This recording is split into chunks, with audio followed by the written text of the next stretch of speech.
We will call our meeting to order tonight. Renata, if you would do the roll call, please. Ettinger? Here. McEvers? Here. Gookin? Yep. Miller? Here. English? Evans? Here. Let's rise for the invocation. We have Pastor Stuart Bryan with the Trinity Church with us tonight. Welcome, Pastor. Thank you so much for welcoming me and for the honor of leading us in prayer. Let's pray. Almighty and eternal Father, you have revealed your law through Moses, grace and truth through your Son, Jesus Christ. So we bless you for the fullness of your revelation, for your mighty acts of salvation, for the faithful record of these acts in the Bible, for the warnings and promises of the prophets, and for faithful preachers who have sown the seed of the Word of God throughout history. Almighty and eternal Father, we bless you for the good land that you've given us. We pray for our own people, for our nation, the United States of America, for our state, the great state of Idaho, for our city, the city of Coeur d'Alene. Make us a commonwealth of peace and justice. Make clear to us your moral law and enable us as a people to be faithful to it. Grant wisdom to this, our city council, to our mayor, that these men and women would serve this community diligently, faithfully, righteously, and in the fear of your name. God, our Father, the Father of our Lord Jesus Christ, we bless you for your Son, who is the Savior of the world. It's through him and in him and following him that this land and this city may be blessed. And so we bring our petitions to you in his name. Amen. Woody, lead us in the pledge, please. I pledge allegiance to the flag of the United States of America and to the republic for which it stands, one nation, under God, indivisible, with liberty and justice for all.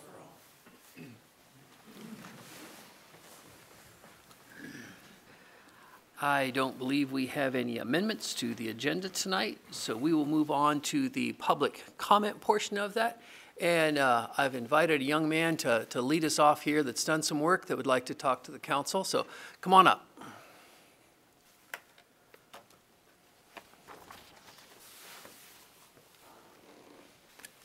Just state your name, please, for the record. You have 3 minutes. My name is Tyler Lundy. All right. Hello, City Council, and thank you for the time to speak. My name is Tyler Lundy, and I created a petition that collected a total of 5,900 signatures that is going against you guys' decision to start charging for the 2-hour parking down at McEwen Park. McEwen is supposed to be a world-renowned park that is supposed to attract anyone and everyone from around the country, from around the world, wherever it may be. So why would we want to restrict anybody from coming here and being able to enjoy that? Simply charging the local residents, no matter the amount of money, will send people away from using the park. And from personal experience, which I'm sure some of you guys are guilty of doing this, that you will stray away from any parking lot that's trying to get you to pay, to try and find that free parking. And honestly, I believe that that would be basically what the general public would do as well. So straying people away from McEwen Park to pay and flooding into the free parking spaces. To my newly found understanding, we have a total of 1,200 parking spaces, or 60% of our parking that is free, including the new 3- to 4-story garage close to downtown that is also free to our parking. But as it happens now, most people who go to McEwen are utilizing that free 2-hour parking, so won't everybody fluctuate to that new parking garage to be able to park there for free 2 hours, meaning it'll fill up quicker and then sending people off to go find new places to park. So what I'm here trying to do today is be the voice for the people that don't want to see the change. So basically the reason for me starting the petition was I personally enjoy going down to McEwen Park, going to Tubbs Hill, and all that sorts of stuff. Basically, the east side parking lot, I've had a few friends have their cars getting broken into. One of my buddies, Caden Davis, he had a $1,500 trumpet stolen out of his vehicle in that exact lot. Luckily, it was found and everything was resolved. And I do have an understanding that there's a huge political agenda behind you guys' decision. To my knowledge, I can't say I know anything about it, but as a general public, all I want to see is the ability to keep enjoying the parks and have our free 2-hour parking. Personally, whenever I go downtown, I search for, the outside parking along the street, along the sides, all that kind of stuff. Sometimes I've had to resort to going into the McEwen garage to utilize that parking to go visit Vault Coffee, to go down to Grumpy Monkey, or any of that sort of stuff along Sherman Avenue to be able to enjoy our businesses. And I feel like it would be the exact same for people my age, people younger than me, and even people that are much older than me. All I'm asking from you guys today is that we take people from our community and we can put them into consideration, and we understand that maybe some people can't afford to pay $2 to $3 a day. Some people have, disabled children and necessarily types of disabilities that they cannot get handicap placards for because it's not a physical disability, and they would have to end up paying to take their child, per se, somebody with Down syndrome who wants to go to enjoy the park, and they would have to pay to go and use the park. And basically, all I'm trying to say is that I'd like to see the park still have the free 2 hours so we can have everybody and anybody come around and enjoy it. Thank you. Hey, Tyler, I had a question for you. So of the 5,600 signatures you had, do you have any idea of how many of those were citizens of Coeur d'Alene? Yes, so I sent all of you guys the form through email. I know Dan Gukin got back to me, you as well, Mayor Widmeyer. And on that form, there is a name, and next to the name is people where they're located at. Some of them I even saw from Seattle, but the majority of them was Coeur d'Alene and Post Falls. Okay, but you don't have a number for that? I do not have a number. Rough estimate, I would say close to 4,000, if not a little bit more. Okay. Just to be in the safe ballpark. All right, thank you, Tyler. Appreciate your time. Yep, thank you. Troy, maybe if you would comment on a couple of the issues that Tyler may have addressed. We do have the east side of McEwen as free parkings, and then we do have the 1,200 free free car park options in downtown Coeur d'Alene. Plus, and I want to make this known to a lot of people, is that people with a handicap placard park anywhere in the city of Coeur d'Alene in any lot for free at all times. So anyway, just a couple of things you may add, Troy. Yes, thank you, Mr. Mayor, and thank you, Tyler, for your input. The free parking after 6 o'clock is downtown all the time. So after 6 o'clock, we have free parking. We also have free parking on Sundays and holidays downtown. So the movement that we looked at our council meeting last was to accentuate our parking garage. That's why you had approved 2 hours free parking, and it's $1 for that third hour. What we are looking to do in a customer service enhancement at McEwen is to go to license plate recognition. In order to do that, we need to have a fee for every hour so that people can pay at the kiosk or do online. They would put their license plate number in, and then we would be able to use technology, go through McEwen, and they wouldn't have to go to the kiosk if they had done it online, and it would all be entered in. So part of this transition is a customer service enhancement, because the bulk of the tickets that we see in McEwen are folks that don't go to the kiosk to get the little piece of paper, put it on their dash that says 2 hours parking free. So technology is helping in our movement to update parking, making it easier, maybe less cash being used because you could do a pay by phone process. Without having a fee, there's no way that you could go online, say I'm parking at McEwen, not pay anything and get any type of recognition. There's too many fees involved to do that. So it's kind of a two-step process. As you're well aware, we had moved our parking fees at McEwen to $3 for that third hour. So we were putting in place this new potential technology to use license plate recognition and push that through once we have a fee for hour 1 and hour 2, just to give the counterpoint to McEwen on this matter. Okay. Dan? Sure. Thank you, Mr. Mayor. I have a question for you, Troy. So what's driving our policy decision is license plate recognition software. It sure is an enhancement to what we've been seeing for our visitors that come into town and aren't familiar with the 2 hours free and having to go to the kiosk to get the piece of paper, come back to your car, and put it on your dash. I understand that's a frustration, but it just seems a little bit, shall we say, twilight zone that software is setting policy as opposed to us. I would say that my priority would be to keep the 2 hours free, but you're saying that the software won't accept 2 hours free. The software is saying you have to pay from hour 1. You're correct. Okay, so software's in charge, everyone. No, Yay. no, Dan, yeah, the software is not driving policy.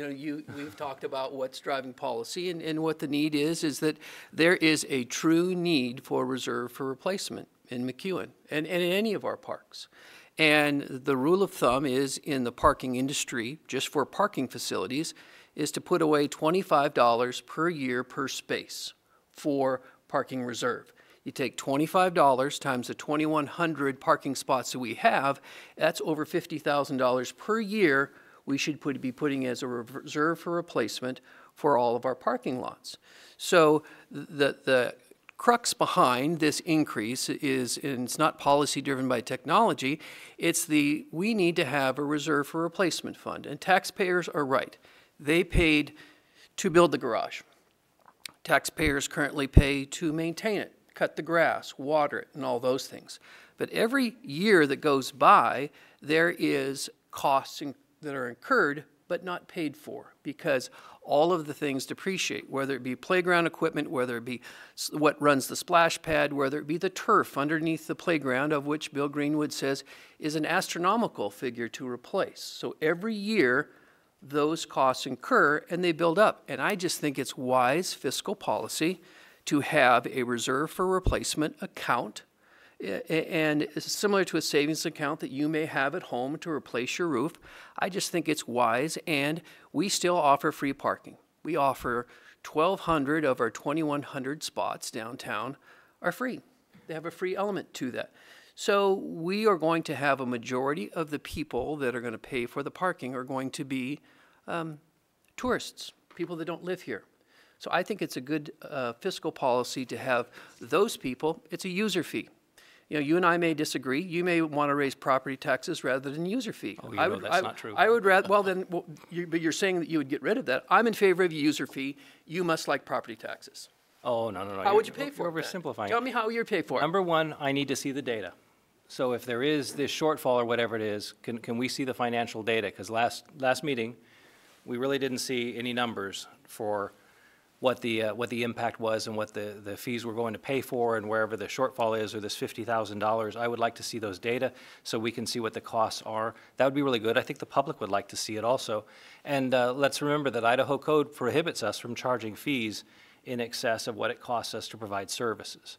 So I'm okay with fees, but let's see the data so that we can share that with the public and find out what's going on here. That would be good. And we will get that data, and I'm sure that Bill Green would be very happy to get his rather long list of things that are going to need to be replaced in the parks over the next 5 years. And the public wants to see that too. And they will see it, and you will too.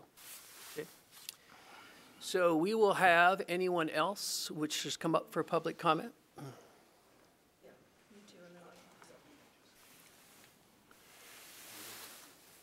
Well, my name is Stephen Peak, and thank you, Mayor, for the letter you sent me. And Mr. Gookin, thank you, letter for you sent me. I, too, am not real fond of this parking increase. I don't quite understand the city hall parking. Is that going to be charged too then, or the city lot over here? Right now, Troy, you may address that. Yes, sir, that was put before council at the last meeting, so we had proposed a fee over there. Based on everything that we are hearing, the Parking Commission may look at that and study it for another year, just as a fallback based on the fact that we don't have the infrastructure in at this point. We have a number of meetings that take place here, and the fact that I guess parking has gotten to be pretty topical right now, so we may fall back. It's a hot subject, especially for me to come down here, because I don't get involved in a whole bunch of that. And there's a 2-hour, right now, what's been approved is a 2-hour free. But Troy, what you're telling me that's not going to be instituted in 2019, that the Parking Commission is going to discover it, look at it again this whole year of 2019, and we'll take another look and see what will be proposed in 2020 as a program. That is what staff would recommend as we are coming off of the last meeting, looking at this campus. The 2 hours on the upper lot at the library had not changed. We're not proposing to change that at all. But yes, I think a look at the trailer parking area over there and bringing back some code enforcement opportunities for what we'll call the south parking lot to City Hall, where we have trailers and some commercial vehicles, I think would be a next step that council could look at and make sure that we just have residents using that and not commercial entities. So 2019 will be status quo around the City Hall campus. Well, I'm not real excited about saying I do want to come to the city hall for a business purpose, pay a utility bill, and all of a sudden I gotta go pay $1 to go parking. Not saying, you know, when they do change it.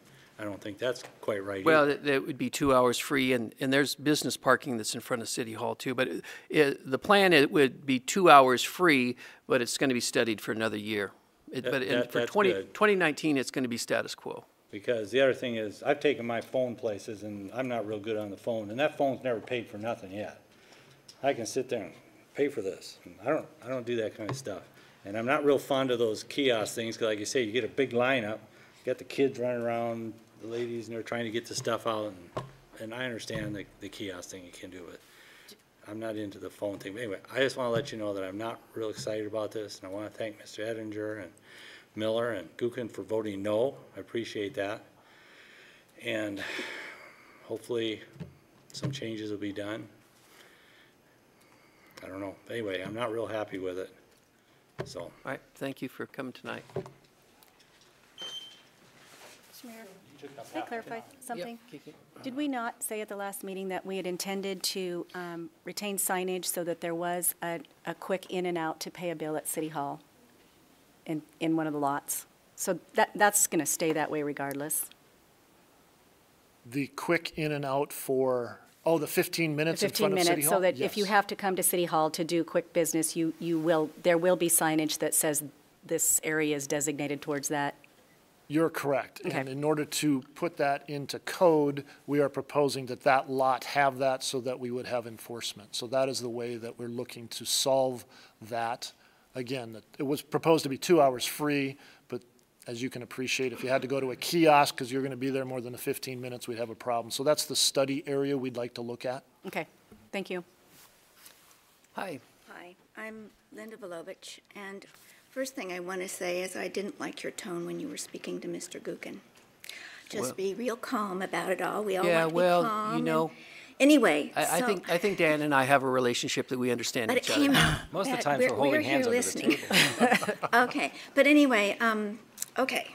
First of all, it seems like a lot of the decisions that are being driven by our council are all about tourists and not us. And so I really believe that we should still have the 2 hours. That gives us locals time to get up and do what we want to do on the hill and in the park and the area. And the lady talked about it in the paper about children and bringing their kids down to the park. Another thing that I want to say is when McEwen was being built, Doug was asked about the cost of upkeep. It was dismissed. Oh, it's not going to be much different than anything else, you know. And so now it's all this upkeep-driven stuff, you know, with all of the gloriosa things that we did that we didn't have to get quite as over the top with. And this service enhancement that you talked about, I think the best service enhancement of all would be bringing back a booth where the arm goes down like at the airports, and you just do that. I love that. And those kiosks are a pain in they are a pain, and that's all I have to say. Those 3 things, those 4 things, whatever they were. Do you have any questions? Just wanted to, Yes. to reply on that arm. We've talked about that a lot, and there's been a lot of people that say the problem with arms is if you have a big function downtown, and then when people want to get out, that it creates lines. And I'm not saying that I agree with it. If I had my preference, I would have a booth and arms too. Oh, But yeah. but they've told us that really creates a log jam if you have a big group of people and they want to get out. If there's a big function downtown someplace and people are trying to leave. And I just wanted to just pass it on that's what's been told to us. My argument to that would be they know they're in behind an arm, and they know they know what it's like getting out. Anybody's going to know that. Yeah. And it would be so nice to just go back to that arm and not those lines at the kiosks and the sun glaring. And so, All right, thank you. Thank you very much. Thank you, Linda. Susie, come on up.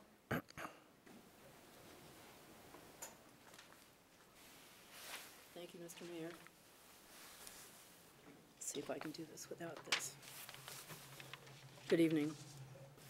Susie Snedeker. Don't turn it on, Renata. My comments obviously concern parking, midtown parking, and parking on the upper and lower levels by City Hall and the library. On a happy note, I want to commend the city for acknowledging the Midtown Montana Avenue property owners' ongoing dilemma and recommending a solution which is coming later this evening. I think that I commend you. It's a good thing. What they've gone through is pretty dreadful. If any of you have lived with that kind of a situation, it's not pleasant. So thank you. Susie, you're saying we did something good? Yeah. Oh, okay. I am. Now Isn't you're that getting to the nice? rest of the stuff. I told you it was going to start good. Now, oops, sorry, all these things here. Regarding the adopted regulations specifically for the upper and lower lots adjacent to City Hall and the library in McEwen, I did speak with Troy this afternoon. Everything, the conversation up here is muddled from what I understand, what I read, what I saw. It's very confusing. It seems to be changing. It appears that this was approved with very little thought, not only to the process, but also the impact it would have on the public. I understand that a kiosk is involved, location to be determined, and possibly cash or credit card used for payment for a selected period of time, minimum or maximum. I have concerns for the entire community, no matter where they're going, no matter what their age. I have concerns for the possible impact this process would have on those who choose to attend an afternoon city meeting that lasts longer than 2 hours. Must one leave the meeting in order to run to the kiosk and feed it, or must one overpay the kiosk trying to determine what the hourly rate would be and what the hours would be in that meeting? Unfortunately, I was the one who got the $20 ticket attending. You know, it's a subjective thing. Attending a LCDC workshop and a city council workshop at the same time. Steve Adams and I both got tickets. You didn't excuse them. Still miffed. I excused his. You did not. It figures. You know, it just may be that this is a new wrinkle which may serve to thwart public participation in city government, which may well be the result. None of you want that, do you? So think twice. Fees. Fee monies are deposited in the parking fund, according to Mr. Tymeson. Oh, here we go, Renata. One beneficiary is the Downtown Association, for whom the city budgeted $52,000 this year. It's an annual thing. As an aside, the city is also paying the association $2,500 for services involving the new parking garage. Just by the way the contract is negotiated. And I want to know if they'll benefit from this increase. And before you write a new contract with the association, I urge you to demand that they comply with the maintenance agreement they have with the city to maintain the fixed assets in the BID, Resolution 11-039. Quite a few years past 11 and no maintenance to date. They have yet to comply and the assets continue to deteriorate. On a final note, I think that employee parking passes are taxable benefits, not gifts. Downtown employees have to pay. I have to pay.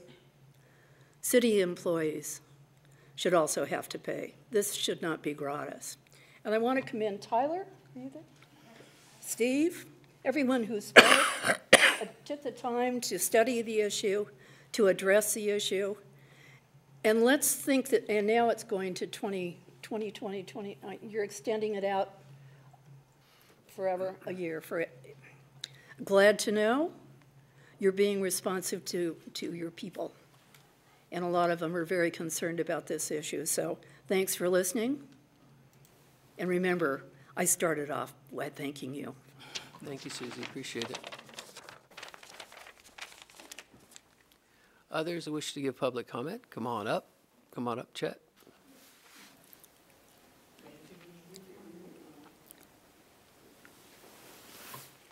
Hi, I'm Chet Goethe. I live in Mill River, and I don't want to talk about parking.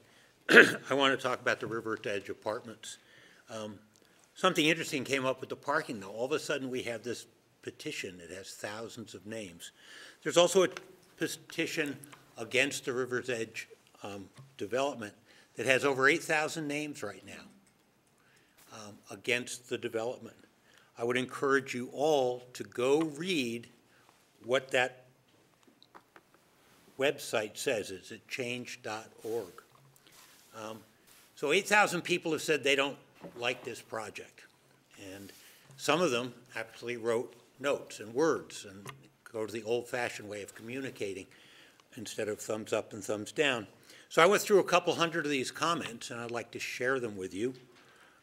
One of the comments was, we don't want the Californication of Coeur d'Alene.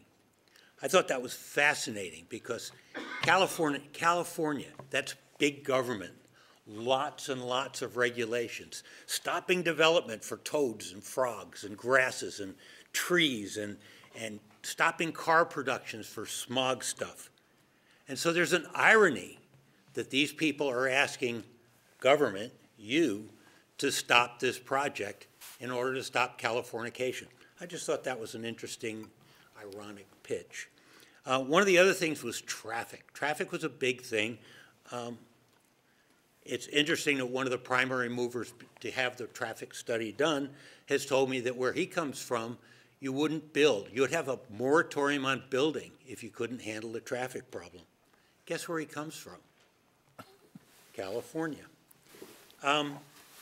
Maybe the biggest comment was hard because I didn't make a spreadsheet on it, was infrastructure, that the city doesn't have the infrastructure to build this project.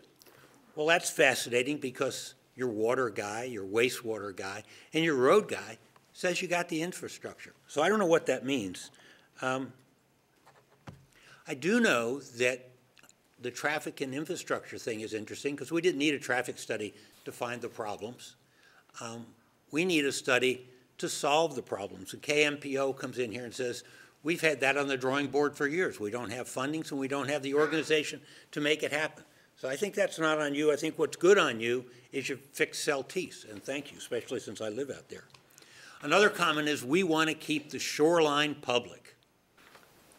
The shoreline isn't public now. It's private.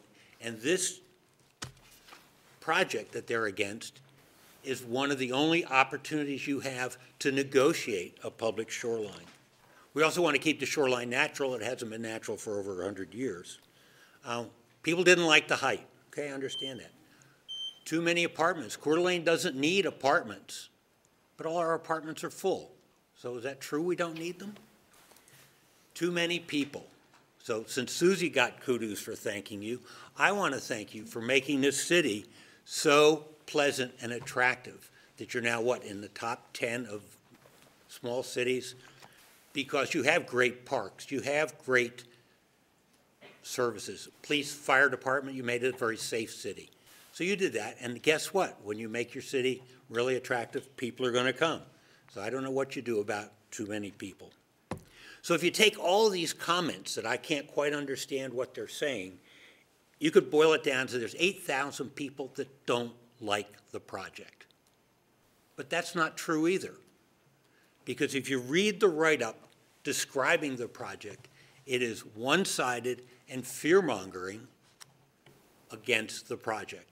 It is not a presentation of facts. It doesn't say that this project will give you public access to the river. It doesn't say that this project will give the city land worth $1 million to help develop Atlas.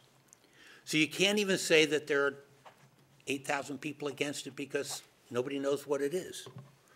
And that's confusing. So how do you get public sentiment when you have this debate that is has become so polarized? I think the only answer is you go back and you look at Atlas.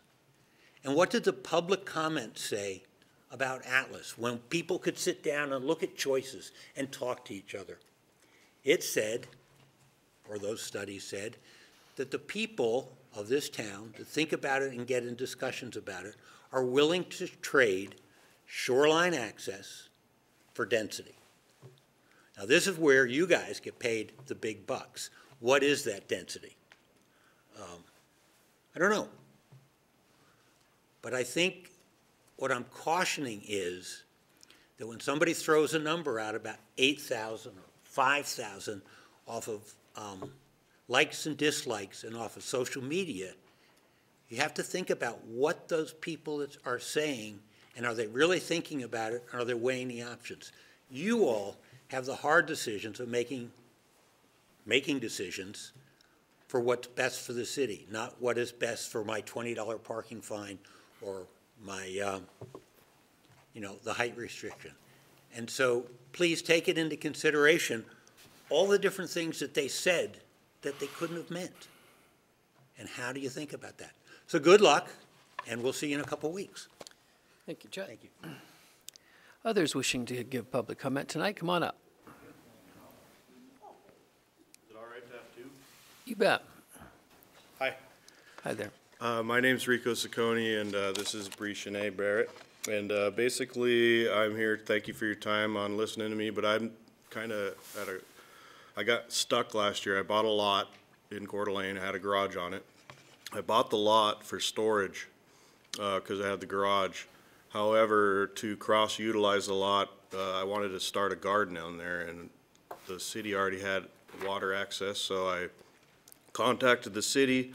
Everything was good, but where I came into a roadblock was I couldn't get charged for water because I don't have an address. And so the concern was if they gave me water, I would be able to put a motorhome on there and have like a Squatleyville there, and that's so I'm kind of asking your advice on how to proceed on getting an address, or if I can just use the lot, the legal description, and then have the water billed to a different address, or if I have to sign a waiver or a variance to promise that I won't have a motorhome on there.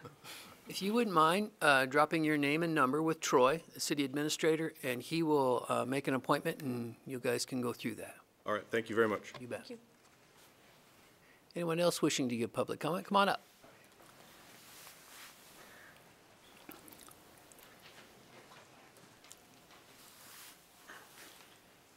My name is Richard Fjord. I would like to thank all of you for your sincere efforts to make the city a fine place to live. I moved here about 6 years ago, visited it since 1968. But I have some questions about the parking. Unfortunately, I can't agree with the decision.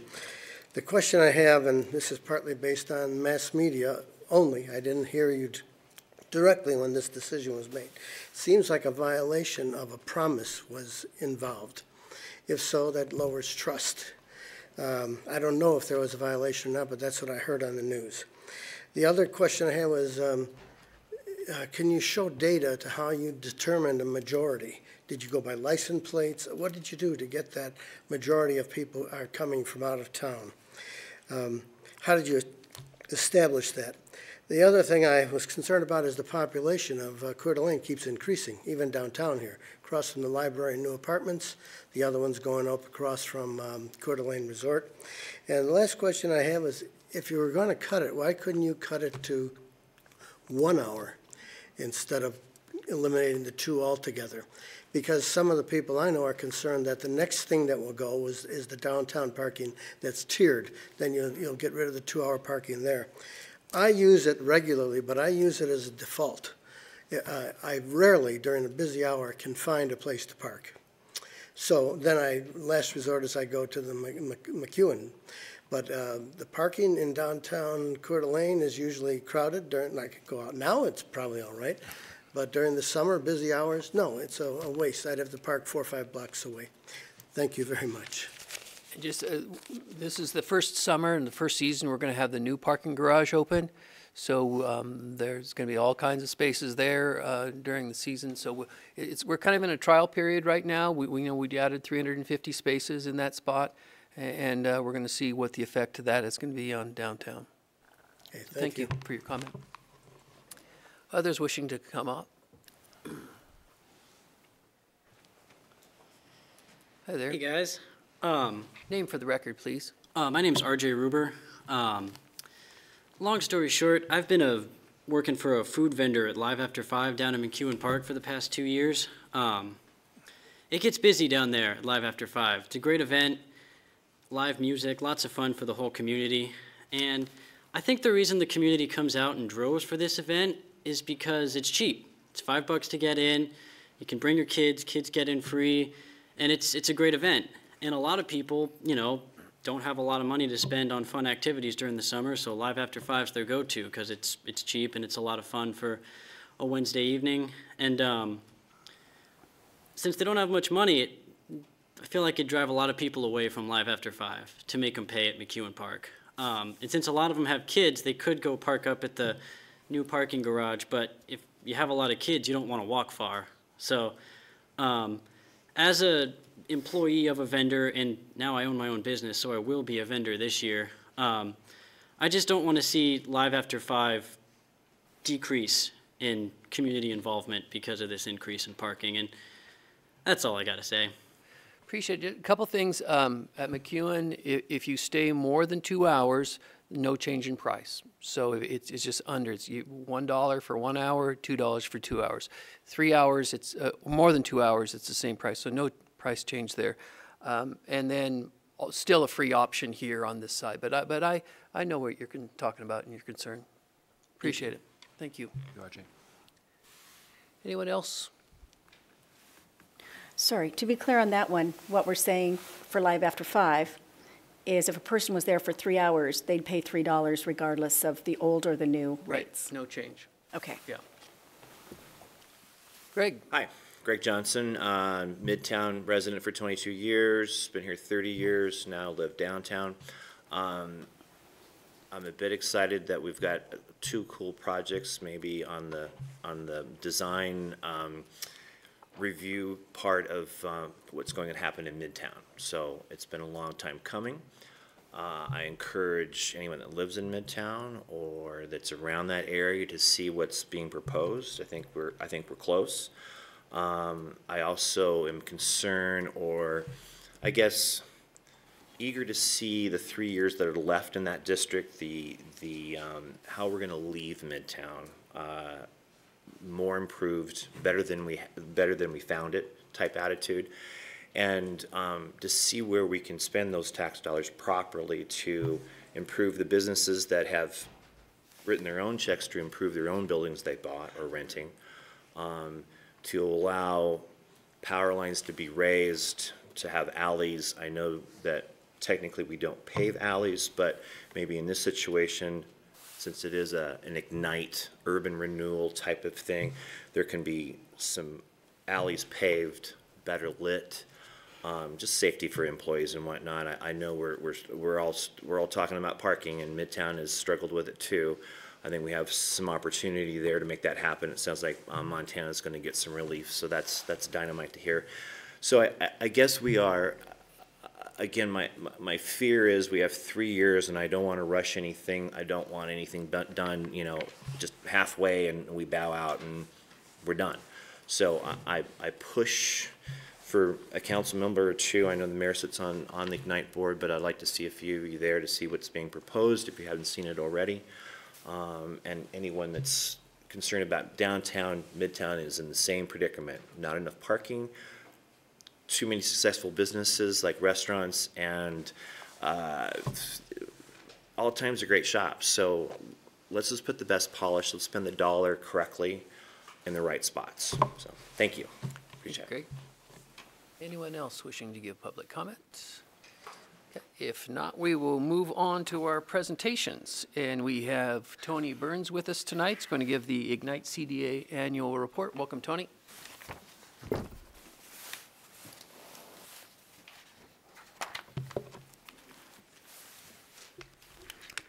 Good evening, Mayor and Council. It's always a pleasure to visit with you, talk about Ignite CDA and what the agency is up to, especially for the past year.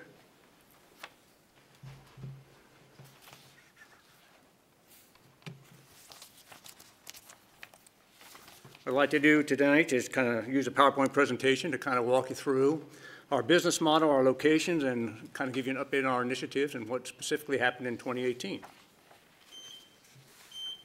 I'm done. Thank you very much.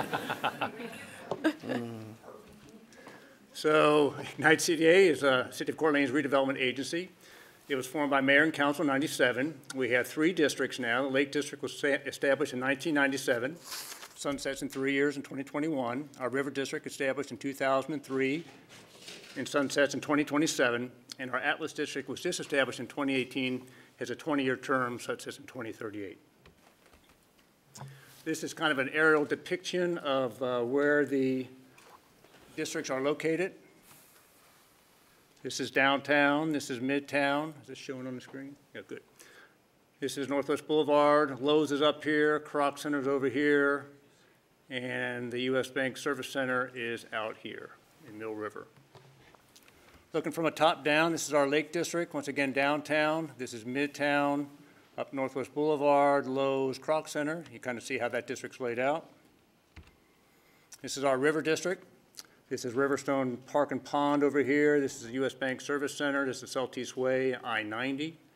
And this is the old Stimson Mill site area, which comes into play with the action by council and the agency in 2018. So in 2018, the Stimson area, the old mill site, was brought into the agency's world via the creation of a new Atlas District, which is highlighted in green, and the expansion of the River District in these 2 areas, and the expansion of the Lake District in this area. And I'll chat more about those at a later slide. Ignite's vision and mission. Our vision is to be focused on economic prosperity, quality housing, and employment opportunities. Our mission is to focus on healthy neighborhoods, a vibrant central city, a strong regional economy, sustainable, superior public open spaces, quality jobs, and housing. I work for a tremendous board, all volunteers in this community. My chair is Scott Hoskins, Olivia Metz is vice chair, Brad Jordan, Mick Garman, Steve Widmeyer, Jim Chapkus, Sarah Garcia, Dan English, and Brendan Mandel was appointed here just shortly, a little while ago, to replace Deanna Goodlander, who retired in December of 2018. We owe a tremendous debt of gratitude to Ms. Goodlander. She served not only on the agency board for 18 years, but on city council for many years. Added tons of value to the city over so many years and doing so many different things. So we just are so grateful that she spent so much time with us on the board. As I mentioned, Ms. Brendan Mandel is backfilling Commissioner Goodlander's seat, and we're very happy to have her on the board. Kind of update you on some Ignite CDA initiatives, a 4-corner master plan. Just to refresh everybody's memory on the master plan, it starts at Independence Point, goes all the way out to along Northwest Boulevard and cuts down here and ends in the Belle Reeve Riverstone area. And also to refresh people's memories of what was there not too long ago on the east end where we started the redevelopment efforts. This is the old Coeur oil site, as many of you might remember. Those lovely tanks were there at one time. We helped remediate and remove those tanks in that structure. The old Johnson Warehouse building and railroad tracks that were there. So this area was not in the greatest state of affairs for quite a few years. So in partnership with the city and other stakeholders, Ignite CDA partnered in the amount of $1.6 million to help create the areas that you see in orange here a couple years ago. This is the Mullen Road element of the 4-corner master plan. The new Fort Grounds Drive is here, and all the parking, the carousel area. And then our next step, moving to the west on this area, was we partnered with the city to do a little land trade, where we traded to the city this triangular piece of property that the agency had owned for the properties down here along North Park Drive, which enabled us to take care of the next element of the 4-corner master plan around Memorial Field, creating new public space, new parking. We funded about, I guess, over 90% of the skate park that is now in place here. And we also were able to develop a 10-lot subdivision along North Park Drive. We have sold 8 of those lots, and we have 2 lots remaining to sell. So a very successful endeavor as we work westward on the 4-corner master plan. Higher Education Campus Initiative. As many of you recall, North Idaho College acquired the old DeArmond Mill site back in, I believe, 2010, maybe 2009. That enabled the agency to work with all these different partners to create the infrastructure that we all love to this date, these new roads and roundabouts through the NIC campus, the new intersection at River, the new intersection at Hubbard, and the new trail along the lovely wastewater treatment facility along the river. Just a few shots of the roundabouts, the new roadways, and the trail along the river. The next step in this initiative is we're partnering with the University of Idaho, North Idaho College, Lewis Clark State College, BSU, and ISU, and the state to build the North Idaho Collaborative Education Facility. It's under construction. It's a $7.5 million project, and Ignite is contributing $2.3 million to the effort. It started in February 2018, and it will open the summer of 2019. And this is the general area where it's being built. If you go out there, it's probably about 80% complete right now. Downtown parking facility. A little more on parking tonight. As you recall, the agency looked at the old federal building block years ago as a strategic location for structured parking in the future. So we started acquiring properties. The areas that the agency acquired are denoted by the red ovals. We thought this was very strategic because the city had already owned this surface parking lot. And to that end, we were able to partner with the city and other stakeholders to construct a $7.6 million, 4.5 level, 350 space parking garage, which was completed in November of 2018. Here is a view from 3rd and Coeur Lane Avenue, looking at the structure. And here's a view from 4th and Coeur Lane, looking at the structure, without snow. The Stimson Mill site. As I mentioned, the agency partnered with the city as we kind of rationalize including this entire mill site under the agency's umbrella. The agency, or the city in 2018 acquired 47 acres that we call the Atlas area. These red areas are owned by Mr. Lance Douglas, who's a developer out of Spokane. And the city owns this road right-of-way that runs along this line here. So as I mentioned earlier, we formed a new district, the Atlas District, which is denoted in green, and we expanded the River District in these two areas, and we also expanded the Lake District to help fund improvements along the waterfront.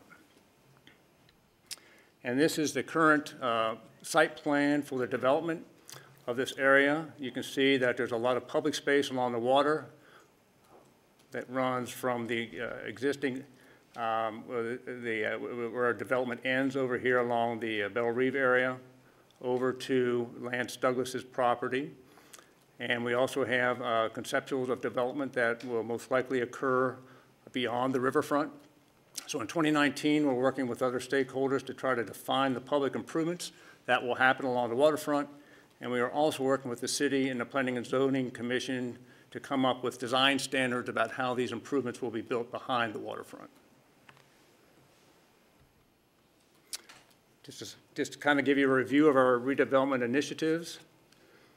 The old Riverstone area in 1990, the old mill site. I always like to just remind folks of what was there at one time. The old Central Premix site back in 2004. And this is what is there now. This is the Riverstone original development. These are where the cinemas are. And this is the Riverstone West Phase 1 and 2 area. This is Riverstone Park and Pond. And just briefly about how we fund these projects, I'd like to talk about reimbursement agreements. So looking at the original Riverstone development, back in 2000, 2001, the developer came to the agency and says, I need some help to make this project a reality. I need $1.5 million in public support for infrastructure to make this project work. And the board said, great, we will fund those public improvements, which included road development and signalization, among some other things. But the catch is that you go ahead and pay for it, and then we will reimburse you over time with property taxes that are generated only from your project. So only the area in red was going to pay back that debt. And he agreed to it, so he went and paid all that money and paid for all the public improvements. And over time, as his project built out, the property taxes generated came to the agency, and we repaid that promissory note, that debt that we said we would. So there was no risk to the public. All the risk was on the developer, because if his project did not work, he would not be reimbursed. So that's how our reimbursement agreements work. Same model with the brownfield redevelopment over at Mill River, old mill site. This is what it currently looks like. We were able to work with the developers to put in some public space, the Mill River Johnson Park along the river here. This is the U.S. Bank Service Center area. Once again, a reimbursement agreement. Also wanted to chat with you a little bit about our Midtown RFP project area. As was mentioned earlier, the board has two fine mixed-use proposals that they are reviewing. They will review those tomorrow night. Both development teams will make presentations to the board. One team is local and one team is from Boise. So the board will hear these two proposals be presented tomorrow night, and then hopefully we'll seek some public input and then make a decision about which way to go in March. An infill partnership project that we are involved with is the Lake Apartments. This is the project across the street from the library. This is the old Shady Pines area before, and this is what is being built across the street. This is 46 market rate apartments. Our pending reimbursement agreement arrangement with the developers is for $568,000 for public improvements, and it's the same model that I referred to earlier, is that we agreed to reimburse the developer for $568,000 of public improvements from tax increment monies generated by his project only. So if his project doesn't generate that money to pay him back within the district's term of 3 years, he doesn't get paid back. And so that's the onus is on him to perform, get that project built, get it on the tax rolls, get it taxed, and have those tax revenues flow to the agency.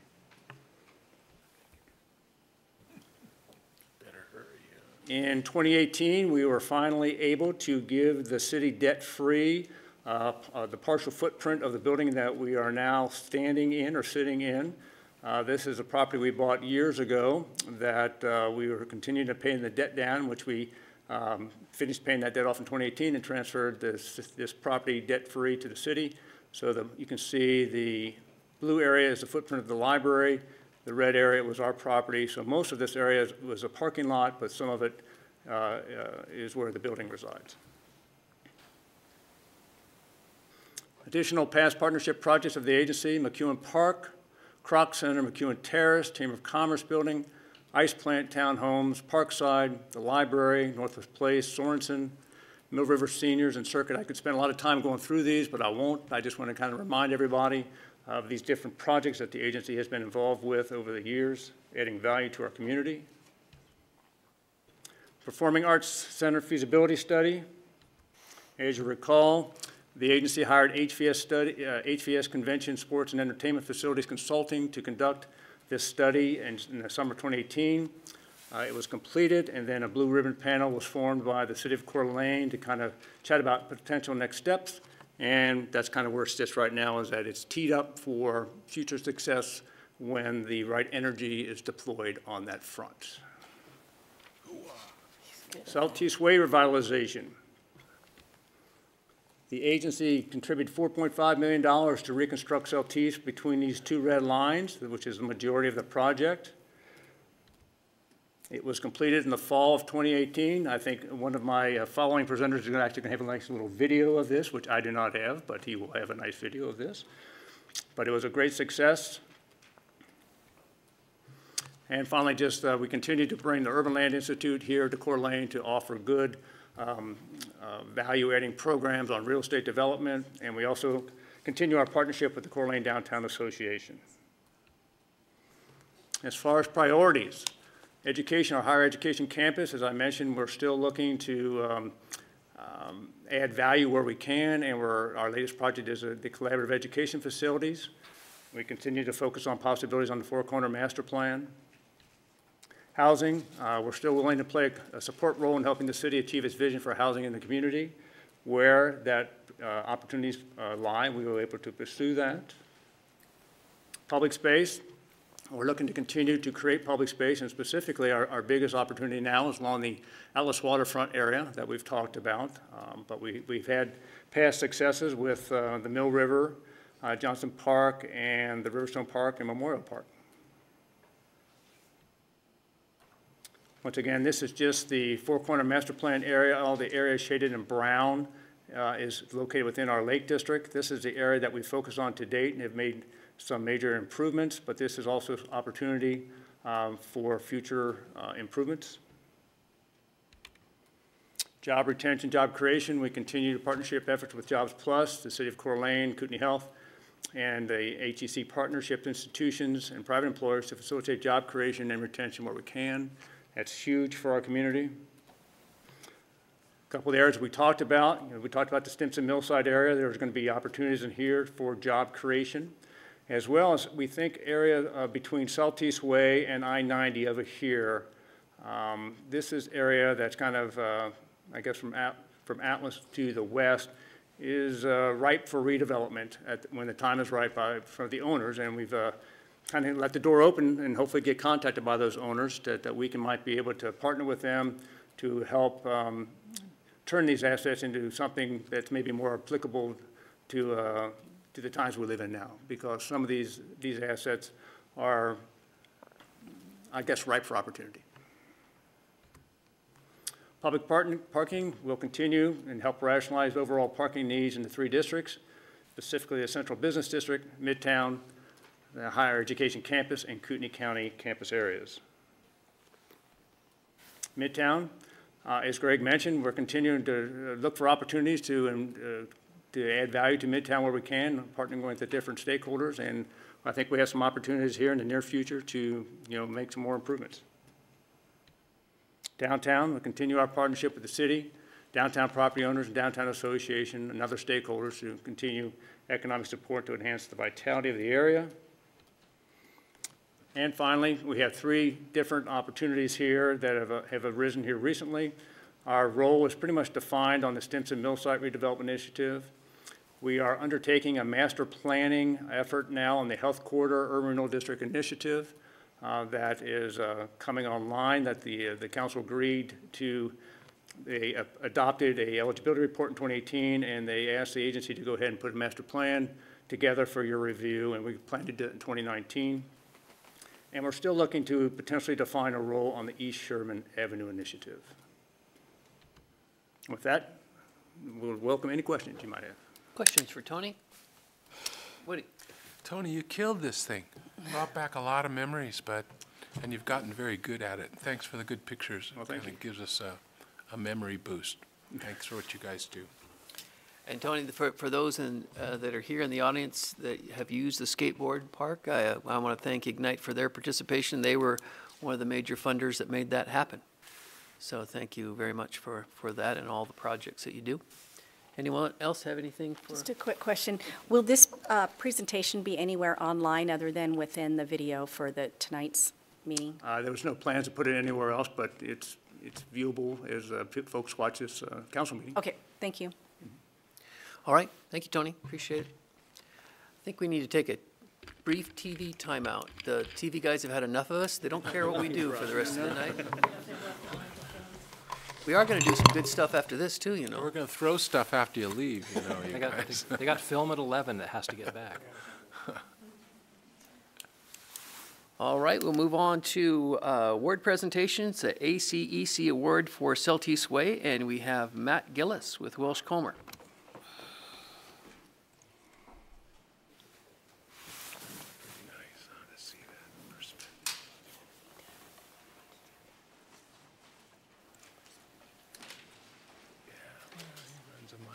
But he said it all. It's there. Yeah. Might be good to kind of rerun that. Break it out. Good. Go ahead. Okay. Well, good evening, Mayor and Council. Matt Gillis, Welch Comer Engineers, 350 East Kathleen.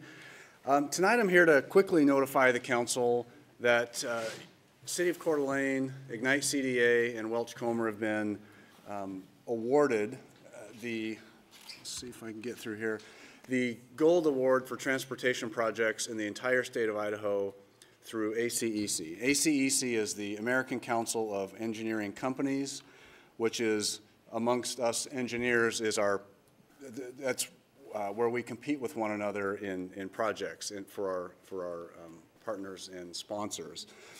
So what's somewhat significant about this is the gold award, or the first place for transportation, is all transportation projects in Idaho. So Coeur d'Alene's Celtice Way project beat anybody else's interchange project or multi-million-dollar bridge project.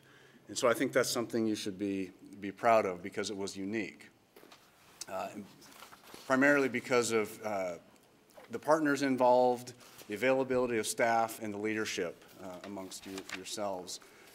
So what we were able to do, and I've just got a few pictures here because I was told pictures are important, is we were able to transform somewhat sterile and industrial length of the old US 10 corridor. You remember it was old concrete, way past its life, into something that's been revitalized into, yes, we have travel lanes for the vehicles, but we have on-street buffered bike lanes in this location in both directions, and then off-street 12-foot wide shared use paths in both directions the entire length. And those do connect into the Centennial Trail to the east.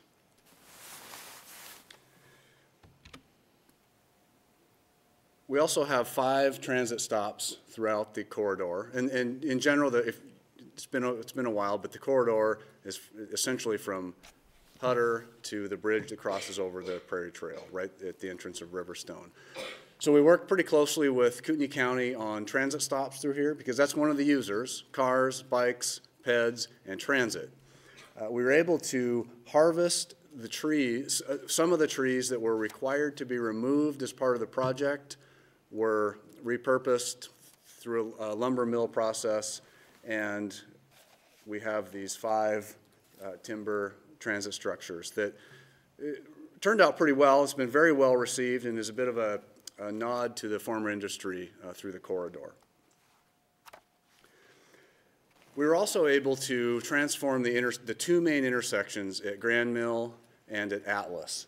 This is Grand Mill looking slightly to the east. This is the big development just to the north. I-90 is up here.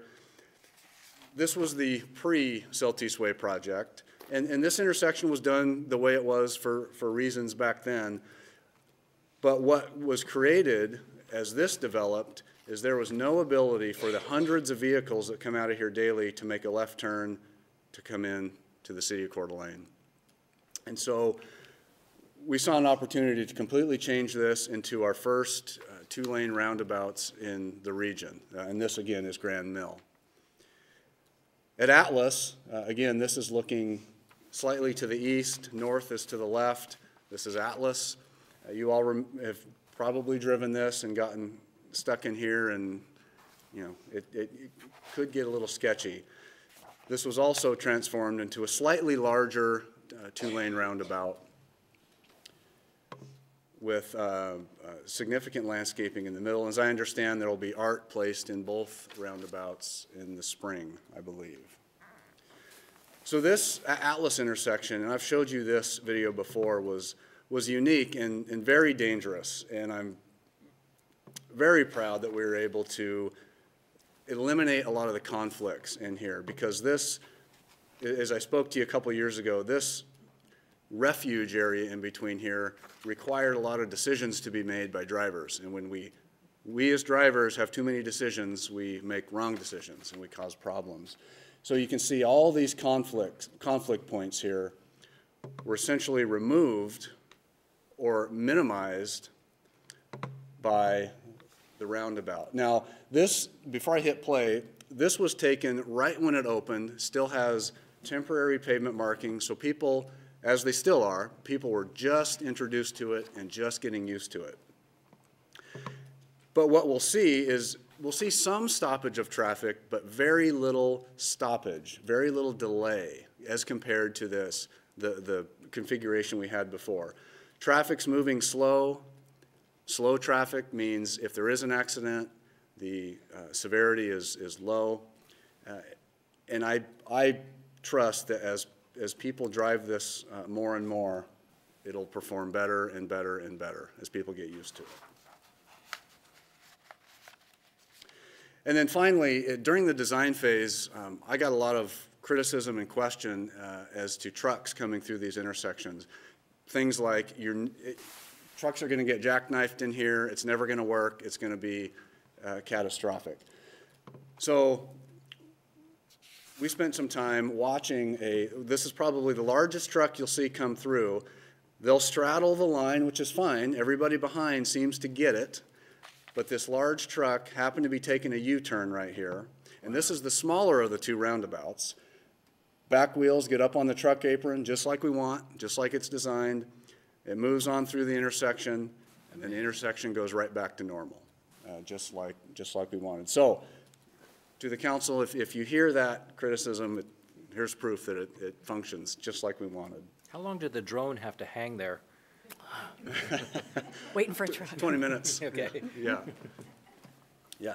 So with that, I promise to be brief, but we did want to thank you for allowing us to be part of this. We thank you for the leadership of you and your staff.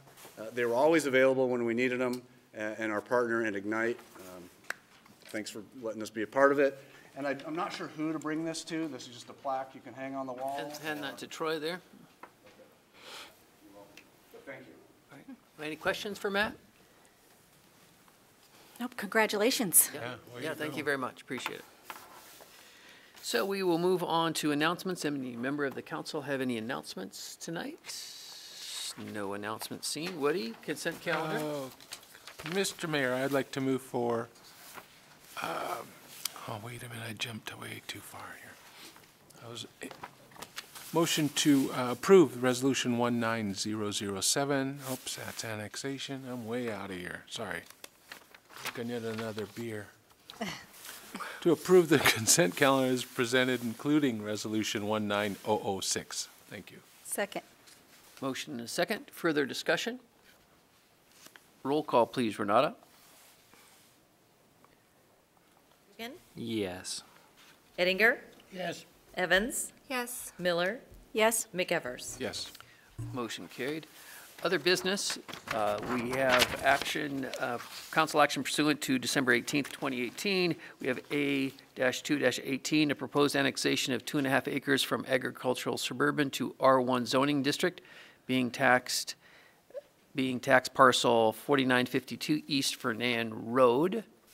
Mr. Mayor, I would move that we approve Resolution 19007, annexation agreement with Dave and Yvonne Palmer for annexation of 2.5 acres, being parcel number 4952 East Fernan Road, zoning from agricultural suburban to R1 zoning district. Second.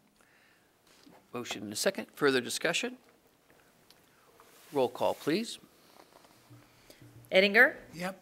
Evans, Yes. Miller, Yes. McEvers. Yes. Gookin. Yes. Motion carried. And now I would like to move to dispense with the rule and read Council Bill 19-1002 once by title only. Second. Motion and a second. Further discussion? Renata, if you'd read the title, please. Council Bill 19-1002, an ordinance annexing to and declaring to be a part of the City of Coeur d'Alene, Kootenai County, Idaho, specifically described portions of Section 17, Township 50 North, Range 3 West, Boise Meridian, zoning such specifically described property hereby annexed, repealing all ordinances and parts of ordinances in conflict herewith, providing a severability clause, providing for the publication of a summary of this ordinance and an effective date hereof. Roll call, please. Ettinger, Yep. Evans, Yes. Miller, Yes. McEvers. Yes. Gookin. Aye. Motion carried. Motion to adopt Council Bill 19-1002. Second. Motion and a second. Any further discussion? Roll call, please. Ettinger, Yes. Evans, Yes. Miller, Yes. McEvers. Yes. Gookin. Aye. Motion carried. Thank you. Now we'll move on to the Midtown Parking Plan update, and then we have Hillary Anderson with us tonight. Good evening. More Mayor and parking. Council. All right. Great. Well, it is a pleasure to be here this evening and to present to you the draft Midtown parking plan for City Council consideration.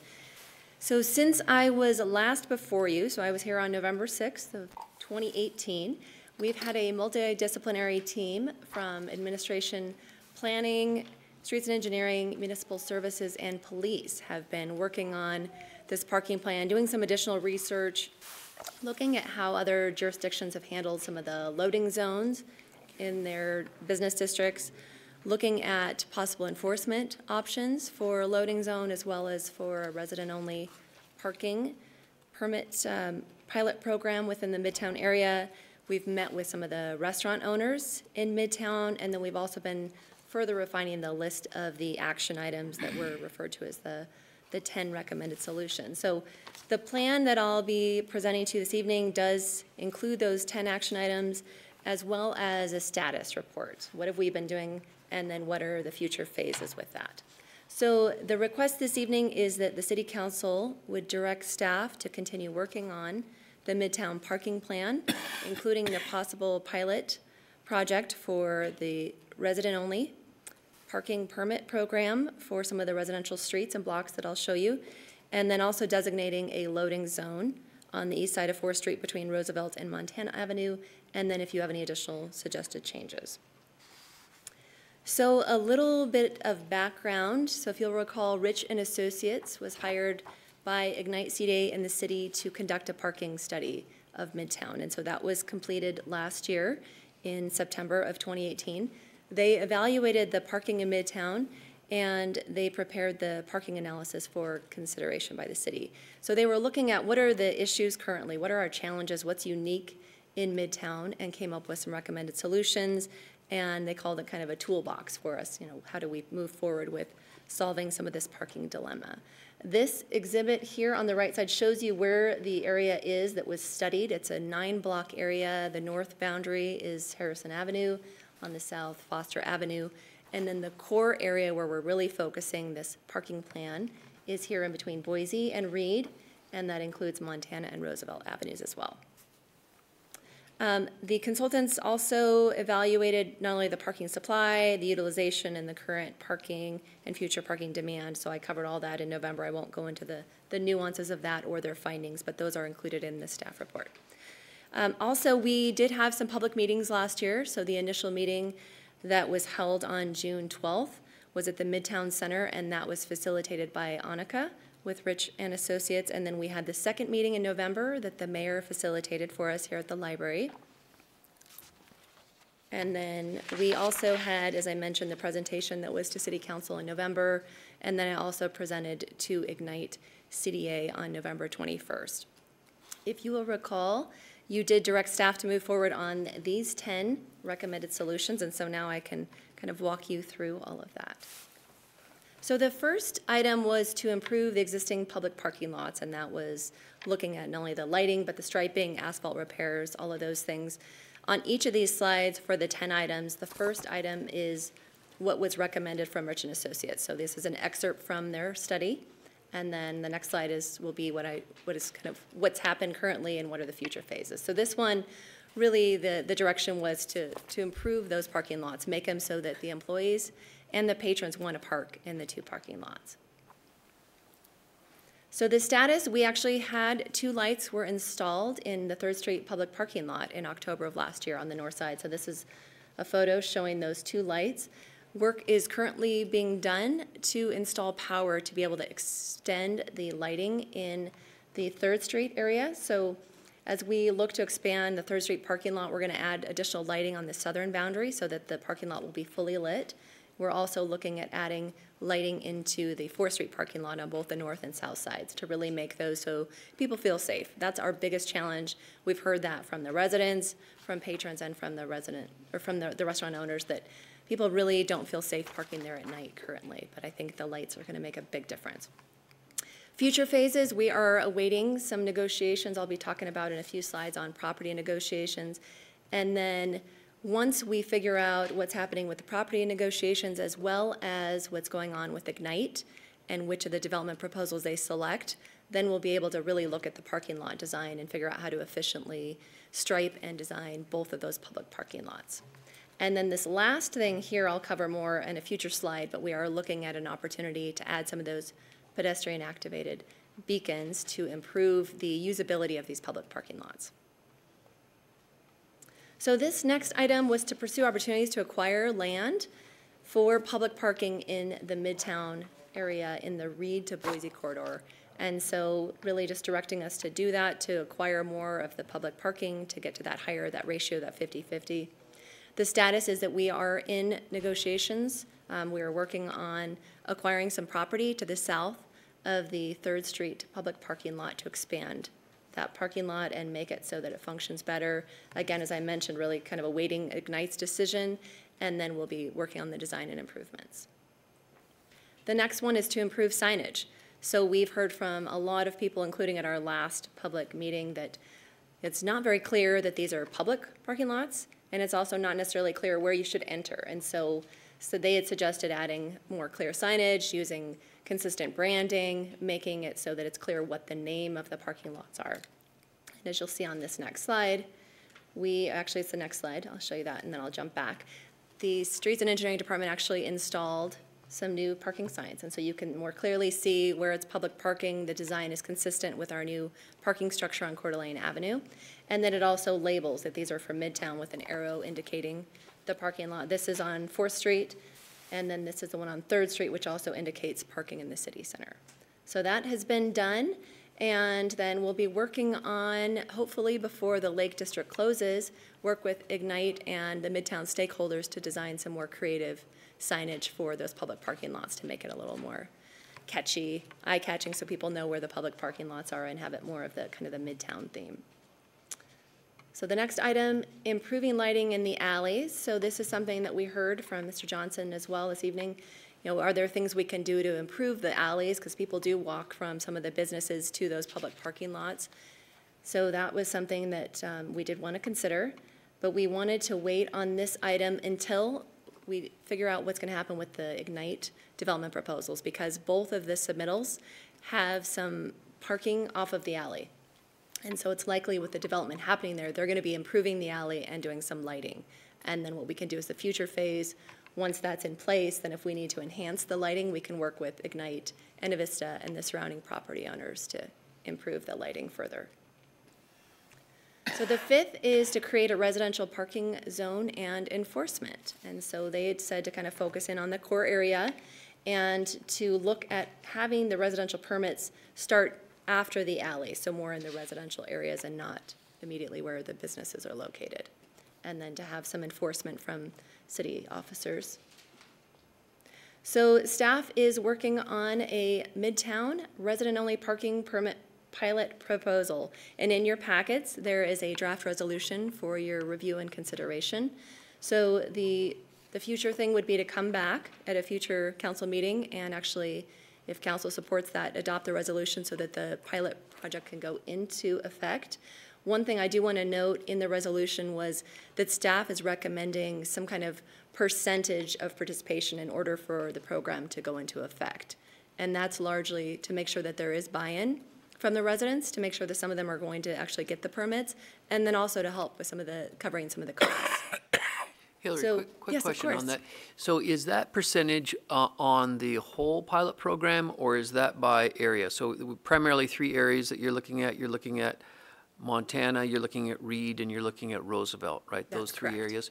Would that requirement be by street, so you would want X% by street, or would it be for the entire pilot project? That's something we wanted council input on. We could do it either way, Okay. certainly. And then the goal would be to implement that by the end of March so that we can get that going. And then it was determined after evaluating a couple of options for enforcement, just due to the cost and ability. So Diamond Parking doesn't really, they don't monitor after 5 p.m. We looked at Northern Security, and the cost of that for such a small area just isn't cost effective. So we concluded that the police department would be the ones to do the monitoring or the enforcement, really. So if it would be a complaint basis, so they wouldn't be doing just regular routine patrols, I don't believe. That's something that could be discussed, but they would have to accommodate that with some of their other priority calls. and then we would monitor the effectiveness and then determine how the pilot project is going. It's currently in that draft resolution, it's for up to a year that we could evaluate that and determine if any changes need to be made, or if it needs to be expanded, or if anything else needs to happen with it. On this next slide, if it'll skip there, this shows those areas where we're looking at implementing the resident-only parking permit. So this is Montana, so on the north side and the south side of the street east of this alley. So this is 4th Street here, 5th Street here. This is on Roosevelt, so south side only. And then this last area is on Reed. And so it would start behind the parking lot entrance to the Midtown Lofts, and then it would go toward Reed. One thing of note is that the city code does restrict parking 30 feet from the intersection and 10 feet from the alleys. So as you'll notice, these lines don't extend all the way out, and that's because that would really, you aren't allowed to legally park there anyway. So Hillary, question, Yes. love maps. How many residents total would be eligible to get permits? In this, it's 9 homes are within this area that's mapped currently. 9 homes. So the 66% Right, is 6 people. right. Or we could do it by If you block go- as well. if you go whole So if you instead- looked instead at, of yeah. area. What do you mean? That you could say, say that you want 66% of the folks in the, I see it as 3 areas, but you could see it as 1 area. I see it as the Reed area, the Montana area, and the Roosevelt area, but you could do it either way. You could say by whole project, or you could say by street. So each one would have to have 66%. That's for us to determine. It is, correct. Okay. And also, and I couldn't see, and I didn't look or drive by, but on Reed, on the south part of Reed, there's 3 lots there that are listed. Correct. Do they have alley access? They all have their own off-street parking, so I don't, these are from the front. I'm not sure if those have, I don't know if I have a better image that shows if those have alley access as well. But they all, pretty much all of these have, it's not, in other words, the foregrounds, one of the issues in the foregrounds with parking permit was that people didn't have driveways. Right. And so parking in front of their house sometimes was the only place they could park. Is that the case here with any of these? Do you know? I'm sorry, just to throw that at you. I believe that all but maybe 1 have off-street parking. It's hard to tell from a few of these because they have garages off the alley. I don't know if they're still functioning as garages, these 2 here, but all these other ones do have their own off-street parking. So these both have off-street parking, and then all 3 of these have off-street parking. And I don't recall, but, and if anyone else up here remembers from any of the meetings that you might have attended, was there anyone who complained specifically that they were not able to park their own car in front of their own house because of commercial traffic? I was not at the first meeting. Mayor, do you recall? The folks on Reed Okay. expressed some concern. There was some concern of people parking in front of their driveway. Okay. Okay. And so. That kind of thing. Right. I think with Montana, their complaint was employee parking. Right. Taking up in front of their house. That was what they were saying. 10 hours is what I read in an email today. Yeah, yeah. So Hillary, maybe if we could just have a quick count again, just to get, so Montana, I'm just envisioning it, there appears to be 3 residences. This one has 2 homes on 1 property, so there's 4. So, technically. but there are 3 lots. 3 owners. Correct. Okay, yes. and then if we go over to Reed, so if we got 3 what I'm trying, on Reed. 3 owners on Reed, then they all face Reed? They all All face 3 of Reed. those homes face Reed? Correct. So we're at 6, and then 2 2 on Roosevelt? That's correct. So 8 total? Yep. Okay. And then I did put a little note in here as well. You have received correspondence from 2 of the restaurant owners that they are concerned with the resident-only parking program just because of the limited amount of parking in the Midtown area. And so they were concerned that, first of all, maybe there won't be enough buy-in to make it effective on some of the streets because they're not aware that, at least on Roosevelt and Reed, if they're really going to want to buy into the program. I guess that's to be determined. And then just the concern with, where are people able to park because there's such limited parking in the Midtown area. And as there's more and more vibrant businesses, if you have areas that are restricted and if these parking lots are full and on-street parking's full, you're pushing some of the patrons further into the residential areas. So And those we gotten any complaints regarding that, people parking on 3rd or 5th? I From the businesses? Residents From or residents anyone. complaining about any of the patrons Yeah. parking on those? Well, Third Street has really limited parking, so I have not heard that, and I haven't heard that on Fifth Street either. Okey doke. So again, if we go back to that 66%, and if we did it by street, so Montana, it would take 2 of the 3 would need to agree. Right. Reed, it would be 2 of the 3, and then on Roosevelt, to get to the 66%, it would need both. Correct. The restaurant owner near Roosevelt, and I guess they have a pretty good relationship with the people that have lived there. I don't know if we've talked to those 2 residents on Roosevelt or not, but they kind of feel that they can monitor it together. Right. So if those 2 residences on Roosevelt do not want to participate in the program, they don't have to participate. They can continue the ongoing program with the restaurant as is. That's correct. And so that was the indication of Therese Capone, that these residents have her cell phone number and that they can call her if there's an issue. They have not done so. She even, when one of them was looking to buy this home, she said, "Are you sure you want to live next to Capone's? You realize that all the traffic that's going to be there," and they did want to. There was one incident a while back where someone was blocking the driveway and they contacted her and she said, "Have them towed. They're blocking your driveway." So, I mean, I think that is the one way to handle some of this, but yeah, So- she has not received any other complaints. So the businesses could develop a working relationship with the neighbors, and they could choose to do the program or not do the program? Correct. Okay, that's just my feeling, is that maybe that 66% needs to be by street rather than just putting all of those residents into one. I know it's a small area, but I think it's important that we acknowledge the residences in there. But I think, just from my perspective, maybe that would be by location, so there's 3 Might be streets easier there. for implementation. And who picked the streets? Was it the consultant who chose these streets? They were, yeah, recommended by the consultant, and then the mayor had further, walking through here a lot in the warmer weather. Yeah. Had indicated that these were some of the streets that seemed to have the most impacts, and I think from the residents as well. So I have a question in regards, so those streets, how many actual parking places are we talking about between 9 houses? Chris, I was going to ask you for that number. Do we know? No, okay. I'm not positive. We can It's not get back to 30 that. or It's not a 40. lot. Oh, I no, think no. maybe 6 here, and this is probably Talking maybe maybe 10, 12. 4 or 5 there, and then I think just a couple here because of the driveway locations too, so. Yeah.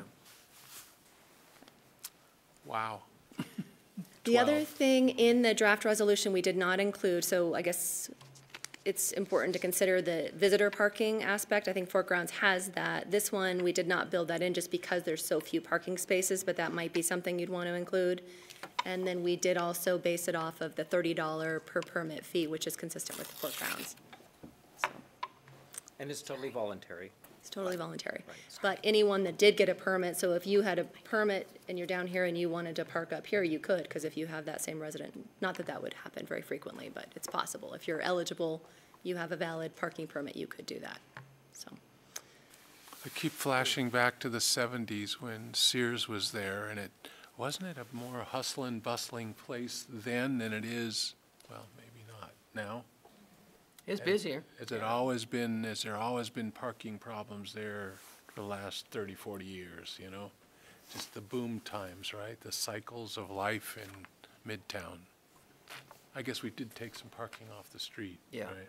Yeah. And I think when some of those businesses, the buildings were vacant for a while, so the last 3 to 4 years, we've had a lot of new businesses move in, especially on the east side of 4th Street, that I think have impacted. It's changed, because I think some of the residents were used to not having cars in that area, and so now that we have some vibrant businesses, seems to be more of the parking impact. So, all right. I'm just getting old, Ron, don't worry, I'm catching up. Rosebud Taverns. Rosebud Tavern. You ready for number 6? Yes, we're ready. Okay, great. So 6 is to encourage shared use parking in the private lots, and so this is looking at, are there any opportunities in the Midtown area to partner with any of the businesses that own private parking lots to provide opportunities for maybe employees to park there, or that we could kind of contract with them and help maintain or provide any kind of enforcement. So looking at those opportunities. So this is currently on hold because, as we mentioned, we really want to figure out what else is happening with parking in the area. And then we will also be working with scheduling some meetings with Trinity Lutheran Church and some of the other businesses to see if there is an opportunity for parking. And so Troy's already reached out to them, and so we'll be working with them over the next, hopefully, couple weeks, figure out, is there an opportunity for shared parking?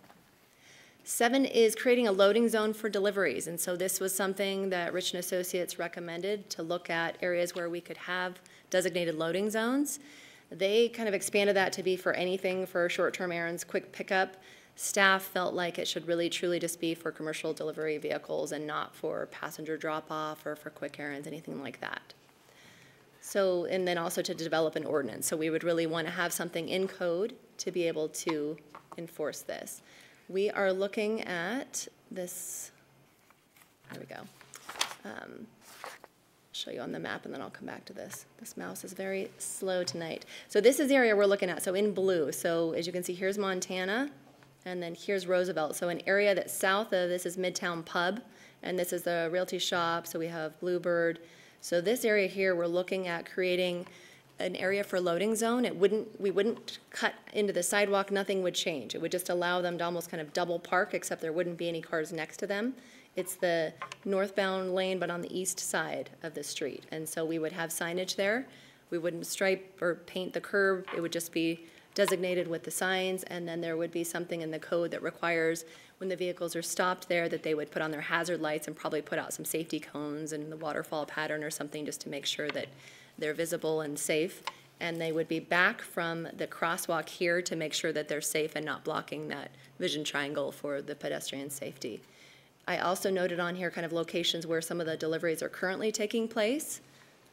As well, here is Capone's, has a lot of the deliveries here, and then down here is where deliveries for 10-6 and Capone sometimes takes place. And what do the business owners think about that blue space up there? The Bluebird really liked it, thought it would be Yeah, right in front great. of the door, come on. Well, I think also because it kind of takes them off of the side streets and in the residential areas. You know, it's something, a lot of these delivery trucks, they just get in and out, and so that seems to make a lot of sense in that location. Tom Fisher didn't think that that was necessary because he thought it's okay that they're in these locations. We didn't have an opportunity to meet with Angelo's again, but their delivery truck is here in the alley, so that seems okay.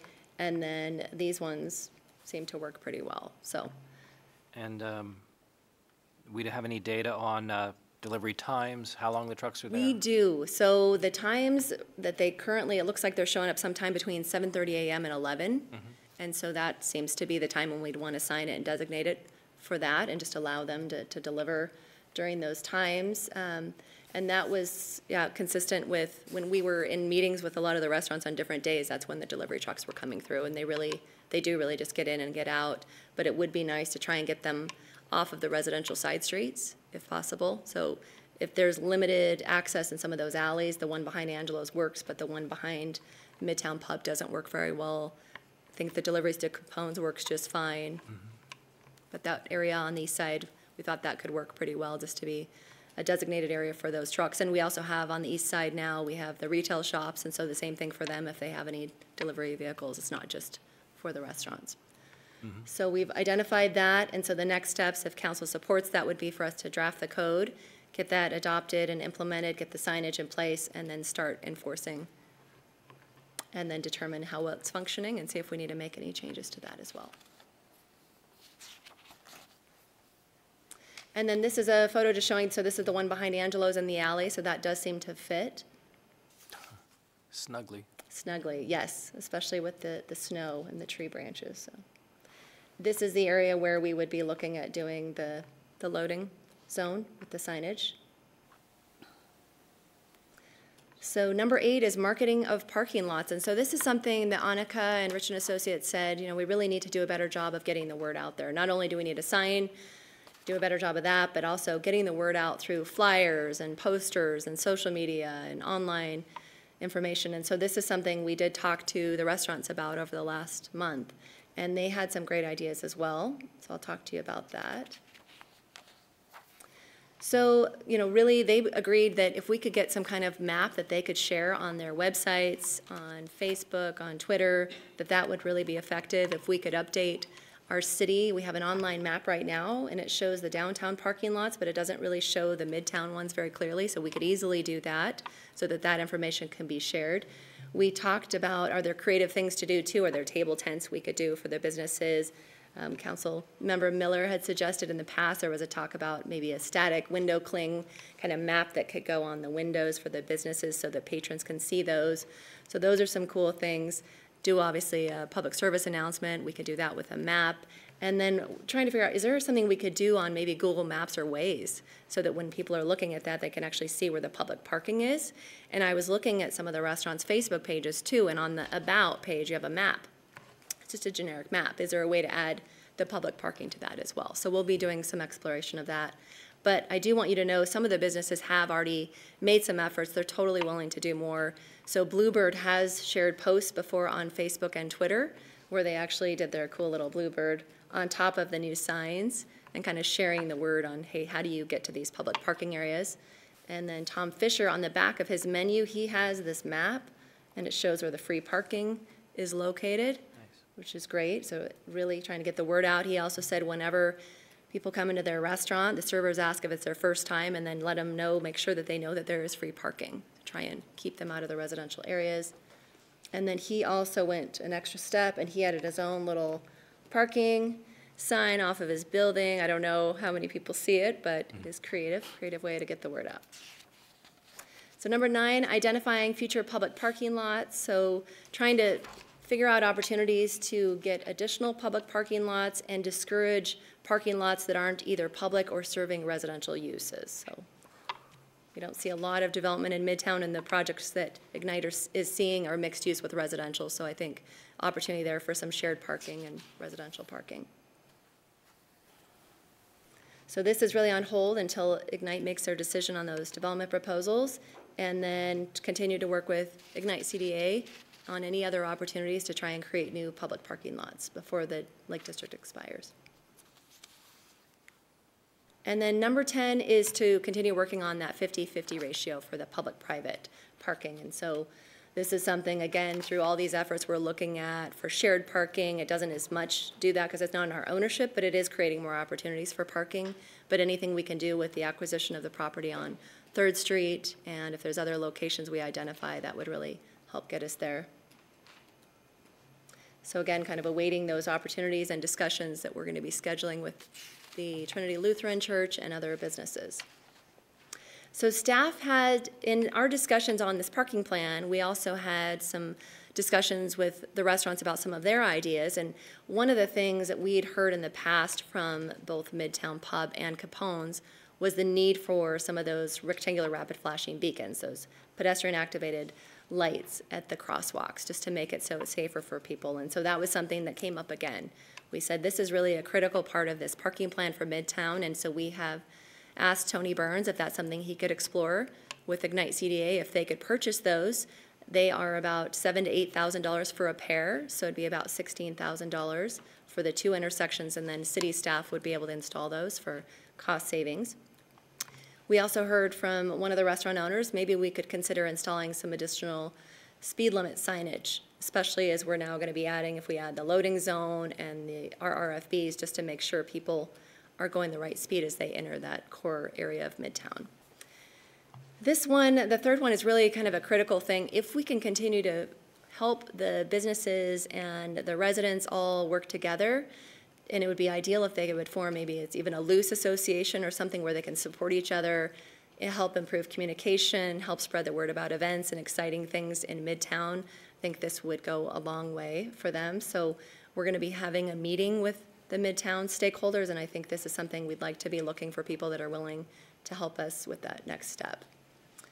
We also heard that it would be nice if those public parking signs were lit up. So at night, they stood out a little bit more, and maybe we could even make them a little larger so that they are lit and they really are very obvious for people as they're driving through Midtown where the public parking lots are located.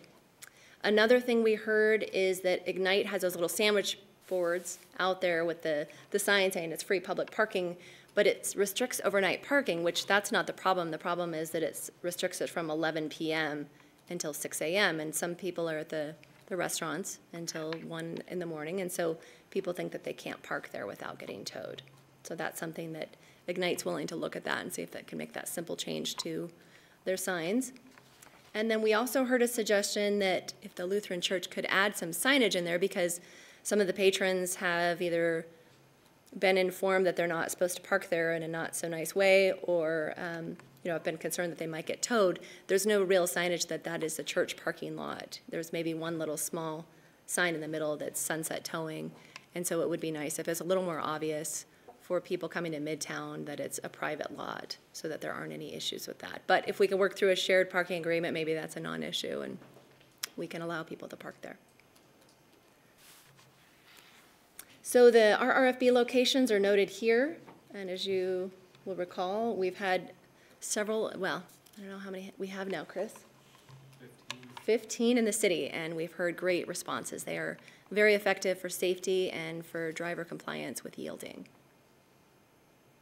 This is the sign that it says 11 p.m. to 6 a.m., so if we can get that quick change made, I think that'll help. So next steps, as you heard Tony talk about tomorrow, we have the presentations for the 2 development proposals for the Midtown lot. So that'll be exciting to hear that. And then there will be a decision by Ignite, hopefully in the next few weeks, on those proposals. And then we'll be able to know what's going to happen on the grassy lot as well as the Paris Flea Market building, and see how that parking is going to shape up in the Midtown area.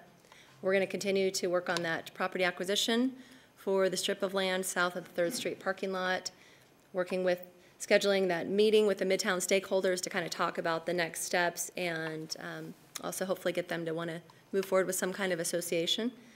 Meeting with the Lutheran Church, installing those lights as the weather permits for the Streets and Engineering to do that, and then if you direct staff to work on the resident-only parking permit and also the loading zone. There we go. So decision point is if the council would direct staff to continue working on this parking plan, including those 2 things I just mentioned with the resident-only parking permit and the loading zone. And if there's any amendments you'd like us to add, we can certainly roll that in and come back to you at a future meeting. So council questions for Hillary? Kiki, looks like you want to kick us off. I think you've done some great work here, and working with those, the people who live there to get their input, and considering that I think is great. I have concerns about this pilot program in that there's not details about how that would work. And so I'm in favor of everything except for I feel like the pilot program has a lot of unanswered questions yet, and maybe I just didn't get those through this presentation. I'm looking at even right now the restaurant that's on the corner across from some new apartments that were just built, and if that street becomes resident only and everyone in the apartment gets a resident only permit, then they could all park on that street, and the 2 houses on the opposite side would still be in the same shape they're in now. So I'm looking at ordinances with unintended consequences, if we don't think it all the way through, are things I've watched happen, and so I'm wondering where we're at with that. This is about 12 parking places on this pilot program that we're dealing with particular businesses with a particular issue with a particular street, and it feels like if we take care of that, the employers are going to move a block over, and that's, something that I don't know where you're and who will be looking at all of the things that could possibly happen within this year pilot program, but that's the thing I have the most concern about, is how that's going to work. The other thing I think about it is it kind of opens up a question as to if this is good for the resident to get a private parking place, then when does it become okay for a business to request the same permit? One that was maybe grandfathered in and doesn't have a big parking lot. I was thinking of the Mexican food factory up the street, and where does that come into this? And further, anyone in off of Sherman Avenue on East Sherman, or even the downtown Garden District, who has already expressed concerns about event parking and how does that work. So I think there's just a lot of questions about the pilot program and who would oversee that, how those things would work, and what's the outline for it right now. So that was a lot, but that's my biggest concern about the whole presentation. Okay.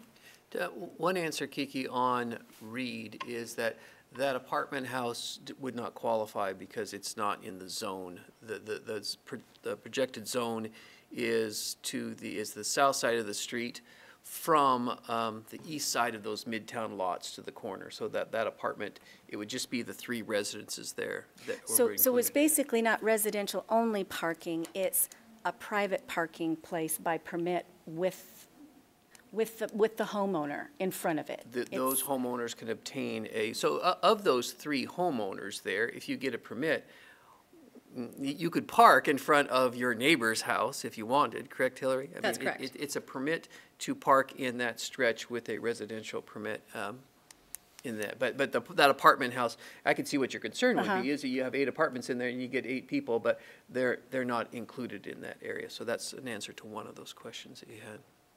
And those are the nuances that I'm just going, who's going to make, those kinds of decisions and when that comes up? Because folks are so clever, they'll find a workaround, they'll find a workaround on how to use a permitter. And if we're saying what we've decided to do here is not residential only parking, but a private parking spot by permit is really what it is, because it could be any resident in that red zone. So I guess the outline of the pilot program is, and how that's going to work, and the details of it, and what that permit would look like as it goes forward, are the things I have still the most questions about. And I think that's why Hillary and her team came out with a pilot program, because parking is such a complicated issue. There's so many scenarios, and I understand what you mean, Kiki, when you say, you know what, they will find a way, right? To park somewhere. I mean, parking is I can still remember the one time I asked Annika for a perfect parking program, and she said there isn't one. There isn't one anywhere in the world. So I think that Hillary and her team were pretty insistent on calling it a pilot program, because it's going to be a learning process and a learning program. But I think the feeling was that the residential neighbors need some type of relief from what's going on there. And I think a couple of them point to the fact that, and I don't know the specific language, Hillary, in the infill, but it talks about creating a good environment in between the commercial and the residential. Right. And so I guess that's at least a start anyway to try to create that environment a little bit. Dan. Thank you, Mr. Mayor. I just wanted to editorialize just a little bit, which is that I think there would have been a great big difference if, when LCDC remodeled this, they would have kept the parking on the east side of the street. That probably would have alleviated a lot of the issues here. But I did want to say, signage, lit up signs, yes, definitely. I think selling that parking lot is important for the solution for this area, is lots of lights, which I'm happy you're working on that. I think that's great. Lit up signs, yeah. I mean, the last meeting I said a big arch over the top that's free public parking. Let them know that there's free, make it obvious. I think that's going to resolve a lot of these issues. And when Ignite finally settles on whatever is going to go in there, I think that'll be another piece moving forward that'll be very positive. Residential parking permits, I have lots of experience with this, being at the foreground. And I was thinking, as I was looking at that map, I was going, well, if they all have access to their own garages and a driveway, then why not just say no parking? I mean, you can just put up something, no parking here at all. No one parks there. Because I think that would be another solution that's kind of like what they're still after. But the problem with that, and the problem with parking permits, is you're just going to push people onto Fifth Street. I think that's the eventual end game for that. The other big issue that I want the residents to know, because I know residents are pushing for this, they say parking permit in the foregrounds. There's a huge issue with enforcement. If you like calling the police a lot and say, can someone come down and write a ticket for the guy who's parked here without a permit, then that's going to be your occupation, because it's complaint driven in the foregrounds. We have to complain, and there are people in the foregrounds who will phone up sometimes several times a day to say, come on down and write a ticket. I've done it a couple of times. Most of the time I'll let them go, but it's only when it's really full and I have like a plumber or something coming over and I need the space. But even then, they may not show up. They may not be enforced, especially at night on a Friday night when this place is kicking and there's lots of people down there having a great time and someone's parked in front of a residence without a permit, our cops are busy, you know, pulling over drunk drivers and enforcing and stopping fights and stuff. They're not going to be able to come up and write a parking ticket. And I think the people who are on these streets need to know that enforcement is going to be a big issue. It doesn't matter if you have the sign on the street that says permit parking only, you have a permit and all that. It's just going to be really frustrating for them. So we're going to have a shift in complaints from people who say, someone's parking in front of my place all day, which they can do now legally, to the police aren't showing up and writing tickets. It's just going to be a frustrating thing, which is, I like the buy-in. I like having, you know, getting all the neighbors. You know, if you get all their neighbors or 66%, 2/3, that's good. But it's no guarantee that it's going to work. So in the pilot program, we go forward, we have a pilot program. That sunsets, or how does that work? So we've drafted it so it could only go 12 months, and so it would have to terminate by 12 months or sooner than that, and then we would determine at that point, does it work? Do we do away with it, or do we put it into code, like the foregrounds? Okay. All right. And I do think you have to start somewhere. I agree with that. You have to start somewhere to resolve the problem. It just feels, it just feels like there's just still a lot of, I guess maybe that's the nature of it. There'll be a lot of unanswered situations, and you'll have to deal with them as they come up. Other questions for Hillary? If there are no other questions, we'd be looking for some type of council action. Mr. Mayor, I'll make a motion to direct staff to move forward with the Midtown Parking Plan and/or to provide any amendments. Motion, do we have a second to that? Can you be specific with some amendments? And it would be good if we knew what the amendments were. Well, as any amendments to the plan that may come up through the pilot project. So maybe, maybe this, Renata, think can of you that clarify how that 66%. Yeah, I think the intent was if council had any specific amendments they wanted us to add to the plan tonight, that we could continue to work on solutions for that. So in your motion, it's either go ahead and move forward as proposed or and add this, that, or the other thing. Okay. Should I reread? Hillary, what type of direction would you like on that 66%? Would you like us to? I think that's helpful if I think by block was consensus, so I think that would help versus saying the whole area. So Is that something you think would? By block. So that would really be the only amendment, unless I could think of. Kiki, did you have any other thing that you would like to? I'm just wondering could there be any milestone or review dates on the pilot program, rather than just at the end of the year, say this worked, this didn't, and it's either stays or goes? So that would help. Maybe a midpoint from the, so if we're hoping to have this in place by March 31st, yep. so by the first meeting in October, we could have an update. And we'd know then what happens seasonally in the summer versus what's happening now and possibly for the last half. That would be helpful. And a lot of that would be good to get kind of the police department reports back on that, because I'm sure And then you could they're have the some more ones that input will- from council at that time. So Amy, was that clear enough for you? That's clear enough, so okay. let me state it again. To direct staff to move forward with the Midtown Parking Plan and amend by including 66% by block and a midpoint update roughly around October 1st. Does that capture it? Yeah. Second. Motion and a second. Was there anything else that I mean, everything looks great. Is there anything else you wanted clarification on, or are we just Those are gonna the wait? main things. Troy, anything else that you think? No, I think those are the bulk of what we had taken on. We'll obviously bring back the details for the delivery zone at the next time we get together and you approve of that. Sweet, right? And I was only going to mention this, just for the good of the discussion, that there's been, because I've been in that neighborhood for a number of years, and there's been many different times that a Midtown association has kind of come together to be formed, and it ends up being kind of a herd of cats situation. So I just encourage you personally to not spend a huge amount of time on that unless you find some torchbearers. So that's So my only Kiki, comment there. wouldn't you be kind of considered Midtown? Yeah, I would.